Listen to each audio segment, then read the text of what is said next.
이슈토크입니다. 지난 29일 부산 지역에서 등교 개학 이후 처음으로 코로나19 고3 확진자가 발생했습니다. 학생의 감염 경로가 불확실해서 지역 내 조용한 전파가 확산할 수 있다는 우려의 목소리들도 나오고 있는데요. 이번 사태를 두고 코로나19에 대한 교육당국의 대응 매뉴얼이 허술하다는 지적도 있는 만큼 등교 개학을 계속 유지해도 괜찮을지 현재 상황에 대해서 오늘 이 시간 이야기 나눠보도록 하겠습니다. 전교조 부산지부 조석현 정책실장과 이 시간 함께합니다. 현재 스튜디오 나와 있습니다. 안녕하십니까? 네, 반갑습니다. 네, 반갑습니다. 오늘은 또 이제 등교 개학과 관련한 이야기를 좀 나눠보도록 하겠습니다. 네. 좀 문제가 됐던 게 이제 고3 학생이 확진 판정을 받으면서 이제 모시고 이야기를 나누게 됐는데요. 일단 지난달 20일이었죠. 고3 학생들이 먼저 등교를 시작을 하면서 이제 순차적인 등교가 이루어지고 있습니다. 네네. 계속 확진자가 어쨌든 나오고 있는 상황에서 등교는 좀 이르지 않냐. 당시에 개학을 할 때도. 또 네네. 아니다. 학사 일정을 더 이상 미루면 너무나 힘들다라는 이런 의견이 좀 대립을 하면서 어쨌든 등교는 이루어졌는데 네. 어떻게 보십니까? 등교는 어쨌든 이루어졌고 네. 개학 시기가 좀 알맞았다고 생각을 하십니까? 사실은 이 5월 20일 등교 수업일 네네. 이 부분도 그동안 교원단체는 처음부터 5월 20일 정도를 이야기를 했었습니다. 네네네. 왜 그러냐면 5월 초에 황금 연휴가 있었죠. 맞습니다.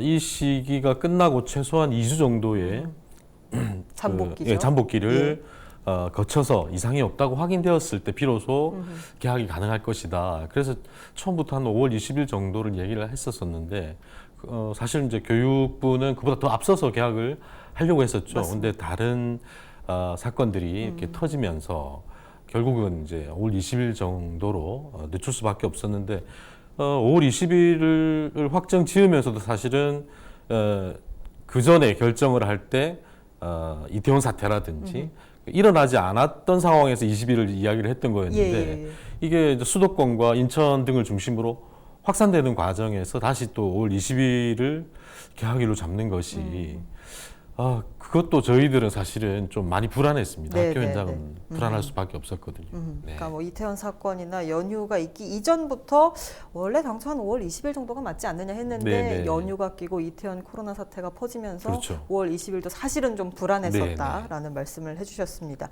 뭐 교육청에서 학교마다 등교 지침을 전달하기는 했습니다만 뭐 등교 수업이 진행되고 또 앞으로 중요한 거 교내에서 얼마만큼 방역이 되고 학생들이 잘 수칙을 지켜주느냐 이런 문제가 아닐까 싶은데 네네. 어떻습니까? 현장 반응은 어떤가요? 현장은 사실은 이제 그동안 온라인 수업을 쭉 진행해 오다가 예. 이제 등교 수업을 하게 되면서 학교가 방역의 최전선에 내버려졌다. 그러니까 왜 그러냐면 그 방역은 학교 등교 이전 단계와 그리고 학교 등교한 이후에 이제 학교 안에서 이루어지는 방역 단계가 상당히 중요합니다. 네네.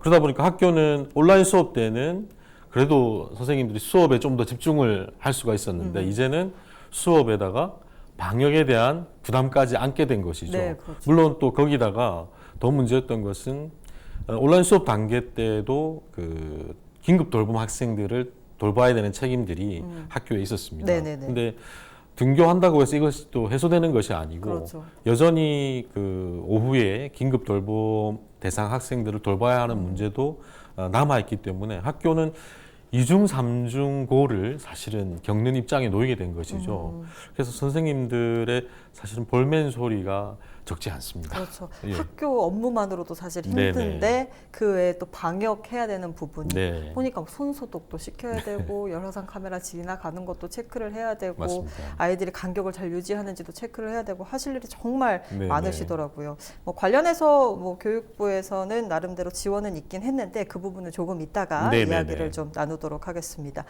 지난 29일이었습니다. 좀 어쨌든 안타깝게 부산의 내성고였죠. 내성고 네. 3학년 학생이 코로나19 확진 판정을 받으면서 현재 나와 있는 상황으로는 177명 접촉자 모두 검사를 했더니 175명 정도는 음성으로 확인이 됐고 네. 2명은 이제 결과를 기다리고 있는 상황인데 어쨌든 이번 사례를 보고서 교육부의 좀 대응 매뉴얼이 허술한 게 아니냐. 그러니까 학생이 일단 등교 전에 자가 체크를 하더라고요. 그래서 내가 네네. 증상이 있느냐 없느냐 이걸 판단해서 등교를 하고 안 하고를 결정하는 이런 부분이 좀 문제가 되는 것 같은데 네네. 어떻습니까? 이 부분에 대해서 어떻게 생각하시나요? 네, 방금 전에도 이제 제가 그 방역을 학교 등교 전과 이제 등교한 이후 학교에서 이루어지는 것 그리고 또 학교 이후까지도 사실은 좀 고려가 될 필요가 있는데 네네. 우선 말씀하신 자가 진단 체크리스트 같은 경우는 이 가정의 협조가 굉장히 필수적입니다. 네네. 왜냐하면 일단 이 코로나19 감염 증세 자체가 특히 젊은 층 그리고 뭐 학생들 같은 경우에는 네네. 증세가 없는 경우들이 많기 때문에 맞습니다. 반드시 그 자가 진단 단계에서 뭐 감기 증세라든지 작은 이상이 있으면 혹시라도 내가 이제 감염이 되어서 다른 사람들에게 이렇게 피해를 줄 수 있기 때문에 병원에 가서 선별 진료소에서 검사를 받아보고 이상이 없다, 코로나19가 아니다라는 이제 명확한 판정을 받은 이후에 등교해야지만이 사전 단계에서의 이제 방역이 되는 것이죠. 네네. 근데 이 부분 때문에 사실 부산시 교육청이 굉장히 좀 골머리를 앓았습니다. 왜 그러냐면 5월 20일 날 고3 친구들이 등교할 때만 해도 자가 진단 체크리스트 확인율이 한 70% 정도 선이었거든요. 네네. 그러다 보니까 이제 적어도 이거는 100% 정도가 채워져야지만이 우리가 사전 단계의 안전성을 걱정하지 않을 수 있는 단계인데 이게 이제 협조가 잘 안 이루어지다 보니까 이제 학교 선생님들이 이제 바빠지는 거죠. 왜냐하면 교문회 앞에서 자가 진단 체크했느냐 여부를 물어서 안 했다면 돌려보낼 수가 없는 그렇죠. 거예요. 예. 그래서 일단은 이제 열화상 카메라를 지나고 또 열 측정하고 해서 교실에 와서 이 자가 진단 체크리스트를 또 작성하는 경우도 있었고요. 그러니까 이게 사실은 사전 단계 방역이 그러면 뚫려서 그렇죠. 무너져 학교 안으로 이제 버리네요. 들어와 버리는 네네네. 모습이 된 것이죠. 네. 그래서 사실 이 부분에 대해서는 선생님들이 그래 학부모님들께 아침마다 이제 연락을 드린다거나 반드시 체크를 하셔야 됩니다. 네네. 이런 부탁들을 하고 있다 보니까 또 교사들은 또 잡무처럼 이것이 해야 될 일이 더 늘어난 것이죠. 그래서 이 부분에 대해서 선생님들이 과연 이게 효율성이 있느냐. 예전 같으면은 이제 자녀들이 아플 경우에 학부모님들께서 알아서 이제 전화를 주세요. 그렇죠. 뭐 감기 증세가 있어서 병원에 좀, 들려서 가겠다. 가야 되겠습니다. 근데 이제 이거 같은 경우에는 자각 증세가 없는 경우도 있긴 하지만 간혹 있다고 하더라도 2주 정도의 심한 경우에는 자가격리 기간을 가져야 되기 네네네. 때문에 특히 뭐 고3 학생들이나 이렇게 입시를 앞둔 학생들 같은 경우에는 여러 가지 좀 생각들을 하게 되는 것 같습니다. 그렇죠. 내가 학교에 가서 이제 진도가 늦어진다거나 그래서 좀 입시에 내신에 불리해진다거나 뭐 이런 여러 가지 생각들을 하다 보니까 있는 그대로 사실을 좀 알려주기도 힘들어하는 것 같고, 그렇죠. 예, 이런 부분에 대한 좀 애로사항들이 있습니다. 그러니까 자가 진단을 좀 확실히 체크를 해야 되는데 네. 아이들이 안 한다면 가정에서라도 지켜줘야 네네. 하는데 이 부분이 좀 잘 이루어지지 않고 학교에 와서 이미 교실에 들어가서 자가 진단 체크를 했다는 이야기를 듣고 좀 놀랬거든요. 네, 그런 경우들도 있었다고 네, 듣고 네, 있습니다. 들으셨군요. 예, 네, 예. 이렇게 되면은 아이가 증상이 없더라도 네네. 이 질병을 가지고 있을 수도 있는 부분이니까 이미 그럼 다 접촉자들이 늘어나는 상황이고, 그렇죠. 네, 확진자가 확실히 확 늘어나 버릴 수도 없는 상황이기 때문에 네네. 굉장히 위험한 상황인 것 같습니다. 그렇다면은 어쨌든 뭐 등교 전에도 이런 문제가 있는데 네네. 등교하고 난 다음에 방과 후가 또 문제지 않습니까? 우선은 또 네. 학교 안에서도 이게 완벽한 방역을 방역이. 하기가 힘듭니다. 왜 네네. 그러냐면 쉬는 시간과 점심 시간에 학생들이 쉬는 시간도 지금은 많이 이제 5분씩 단축을 하는 학교들이 많거든요. 예, 예, 왜 그러냐면 점심 시간을 이제 한 보통 우리가 40분, 45분 정도, 1시간 정도 이렇게 하다가 지금은 최대 이제 90분까지 늘려서 네네. 식사 간격도 조절하고 앉는 자리도 한꺼번에 많이 앉을 수가 없기 때문에 네네네. 절대적으로 이제 점심 시간을 확보해야 됩니다. 그러다 보니까 쉬는 시간도 이제 10분에서 5분으로 단축되고 그렇게 운영하는 가운데에서도 학생들은 이제 계속 교실에만 앉아서 마스크를 끼고 지내는 것이 힘드니까 네네. 어쨌든 쉬는 시간에 운동장을 나가든지 복도에서 또 친구들을 만나서 대화를 나눈다든지 이런 상황에서 마스크를 이제 벗게 되는 상황들이 생기고 답답하다 보니까 네네. 본인도 모르게 벗는 경우도 있을 거고요. 그렇죠. 네. 그래서 뭐 좀 서글픈 이야기이긴 합니다만은 그 어떤 지역에서는 그 선생님이 이제 저학년 학생이었죠. 거기 마스크 벗으면 안 돼요. 마스크 껴. 이제 복도에서 큰 소리로 네네네. 멀리서 보이는 이제 마스크를 벗고 대화 나누는 모습을 보면서 이제 좀 큰 소리로 선생님께서 말씀을 하셨던 것 같아요. 네네. 이제 거기에 대해서 학부모님께서 이제 학생 정서 학대다. 또 이렇게 해서 고발을 그냥 강하게 네, 이야기했는데 네. 받아들이는 아이 입장에서는 좀 놀랐을 수도 있고 그랬을 수도 당황스러울 수 있겠죠. 있으니까요. 네. 그렇게 이제 학교 안에서도 좀 방역이 그렇게 힘든 면들이 있고 정작 중요한 것은 학생들 방과 후에 네네. 학교 이후에 이루어지는 여러 가지 뭐 개인 생활 부분에 있어서는 제대로 된 지침이 없는 것이죠. 그러다 보니까 학생들은 학원에 가서 또 물론 학원에도 방역에 대한 지침이 교육부의 공고사항이 있긴 합니다만 네네네. 그게 강제사항이 또 없다는 것이 문제입니다. 그렇죠. 물론 학교에서도 마찬가지고 등교전 그 자가진단도 마찬가지인데 이런 모든 일련의 과정들이 강제사항이 아닌 것이죠. 네. 공고사항이고 그러다 보니까 이걸 어기더라도 뭐 별 수 있겠어? 어떤 나를 어떻게 할 수 있겠어? 이런 은연중에 심리가 있다 보니까 이게 좀 잘 스며들지 않는 생활 속으로 스며들지 않는 문제점들이 있는 것 같습니다. 네. 등교 개학을 계속 유지를 해도 될까 이런 의문점도 들고 우려도 드는데 이 부분에 대해서는 어떻게 생각하십니까? 저희 정교조에서도 사실은 본부 차원에서 뭐 뿐만이 아니라 여러 교원 단체들이 교육부에 계속 이 부분을 이제 전달을 하고 있는 것으로 알고 있습니다. 예. 현장에서도 방금 이제 아나운서님께서 말씀하셨던 그런 우려들을 계속 이제 자기 단체에 전달을 하고 있기 때문에 빨리 온라인 수업으로 다시 돌아가야 되는 거 아니냐. 사실은 질본에서도 네네. 제일 마지막 단계로서 이제 학교를 이제 오픈하는 등교 수업을 하는 것을 고려한 것으로 알고 있습니다만은 그 동안의 과정들을 보면 저희가 독감이 이제 전파되는 과정들도 사실은 이제 학교가 집중적인 확산지의 역할들을 해왔던 것이거든요. 네네 맞습니다. 그래서 이제 등교 수업이 시작이 되면서 선생님들이 사실은 우스갯소리 같지만 그런 이야기들을 했습니다. 학교는 수업 상황에서는 신천지와 같다.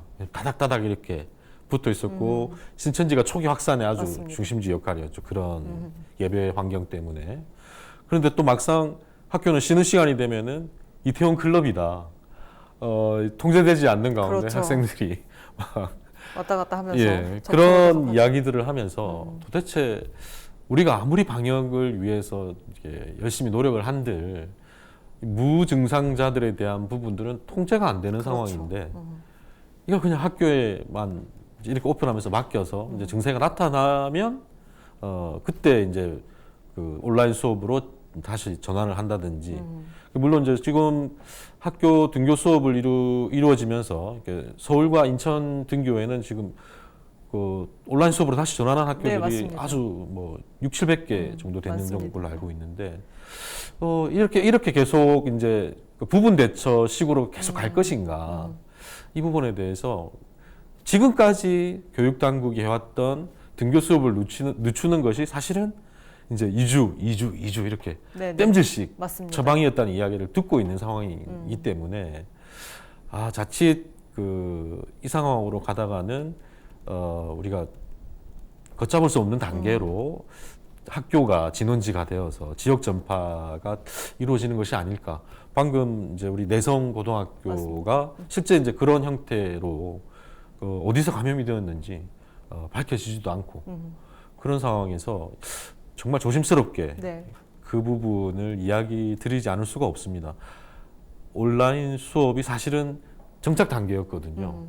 그런데 정착 단계에서 등교 수업으로 확 전환하게 되면서 이 방역에 대한 명확한 안심이 안 되는 가운데 이루어졌기 때문에 지금 서울 수도권 중심과 또 부산에서 나타나는 이런 현상들을 보면서 교육 당국이 이 문제를 심도 깊게 한번 검토를 해주시면 좋겠습니다. 네, 코로나19 대응과 관련해서 조금 더 앞으로 좀 보완책이 좀 필요해 보이지 않을까라는 생각이 드는데 어떻게 보십니까? 앞으로 조금 더 보완돼야 될 부분.